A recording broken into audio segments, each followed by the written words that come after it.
পর্দায় উত্তম কুমার নেই, শুধু একটি সংলাপেই কেঁপে উঠেছিল গোটা হল। উত্তম কুমারকে কেন মহানায়ক বলা হতো, এই ঘটনাটি তারই এক অসাধারণ প্রমাণ।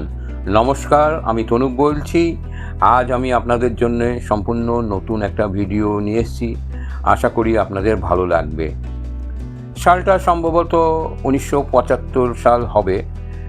প্রেক্ষাগৃহে চলছে উত্তম কুমারের ছবি নিশিপদ্ম। এই ছবিটা শুরুতে বেশ কিছুক্ষণ পর্দায় উত্তম কুমারের কোনো সিন ছিল না। আছেন ভানু বন্দ্যোপাধ্যায়, আছেন সাবিত্রী চট্টোপাধ্যায়, আছে দর্শককে আনন্দ দেওয়ার মতো নানা রকম মজার দৃশ্য। দর্শকরাও বেশ উপভোগ করছেন। মনে হচ্ছিল উত্তম কুমারকে ছাড়াও বুঝি ছবিটা দিব্যি চলে যাবে। কিন্তু তখনও তারা জানতেন না আসল মুহূর্তটা আসতে চলেছে। হঠাৎ পর্দায় উত্তম কুমারের দেখা দেওয়ার আগেই বাইরে থেকে ভেসে এলো তার সেই চেনা গলার আওয়াজ, পদ্ম আছিস নাকি রে, আছিস? ব্যাস, এই একটি সংলাপ শুনেই যেন গোটা হলের চেহারাই বদলে গেল। চারিদিক থেকে শুরু হয়ে গেল হইচই, চিৎকার, শীষ। এতক্ষণ দর্শক যেন অপেক্ষা করছিল শুধু এই একটি কণ্ঠস্বরের জন্য।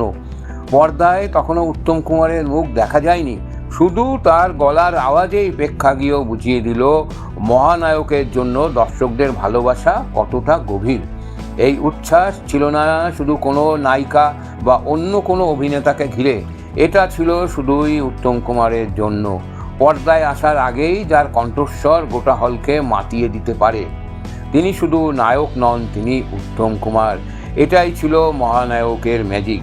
যাই হোক, আপনারা সবাই ঘটনাটি শুনলেন, আপনাদের কেমন লাগলো একটু কমেন্টে লিখে দেবেন, লাইক শেয়ার করবেন ও শেষে অনুরোধ চ্যানেলটিকে একটু সাবস্ক্রাইব করে দেবেন। নমস্কার।